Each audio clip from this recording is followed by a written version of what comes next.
హిందువులలో రామాయణం తెలియని వ్యక్తులు ఎవ్వరూ ఉండరు.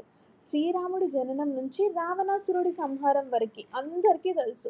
కానీ చివరికి సీత, లక్ష్మణుడు, రాముడు ఈ భూలోకాన్ని ఎలా విడిచి వెళ్లారు? వారి అంతిమ గమ్యం ఏమిటి? ఈ ప్రశ్నలకి సమాధానం తెలియాలంటే ఈ వీడియో చివరి వరకి చూడండి. రావణుడిని సంహరించిన తర్వాత శ్రీరాముడు సీతమ్మను అయోధ్యకి తీసుకువెళ్తాడు. కానీ ప్రజల మాటల వల్ల సీతమ్మను వాల్మీకి ఆశ్రమానికి పంపాల్సి వస్తుంది. అక్కడ లవకుశులు జన్మిస్తారు. కాలం గడిచిన తర్వాత లవకుశులకి తమ తండ్రి ఎవరో తెలుసుకుంటారు. అప్పుడు సీతమ్మ తన పవిత్రతను మరొకసారి నిరూపించుకోవాల్సి వస్తుంది. అప్పుడు ఆమె భూదేవిని ప్రార్థిస్తుంది. ఒక్కసారిగా భూమాత చీలిపోయి భూదేవి ప్రత్యక్షమై సీతమ్మ తన ఒడిలో చేరిపోతుంది. నెక్స్ట్ లక్ష్మణుడు ఏమవుతాడు అంటే ఒకరోజు యమధర్మరాజు ఋషి వేషంలో వచ్చి శ్రీరాముడితో మాట్లాడతాడు. ఎవ్వరిని లోపలికి రాకూడదు అని మాట చెప్తాడు.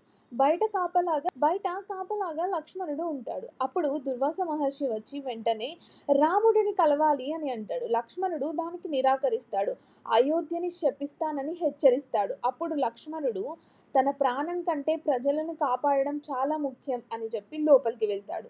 రాముడు ఇచ్చిన మాట భంగమవుతుంది. అందుకే లక్ష్మణుడు రాజ్యం విడిచిపెట్టి వెళ్లాల్సి వస్తుంది.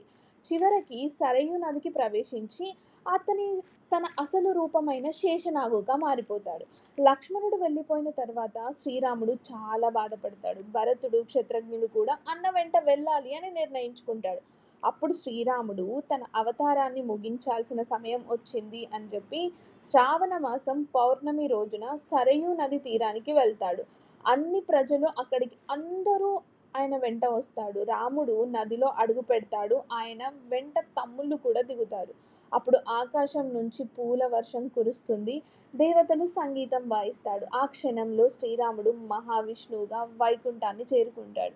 సీతమ్మ వారు లక్ష్మీదేవిగా, లక్ష్మణుడు శేషనాగుగా. ఇలా రామాయణం అనేది ముగిసిపోతుంది.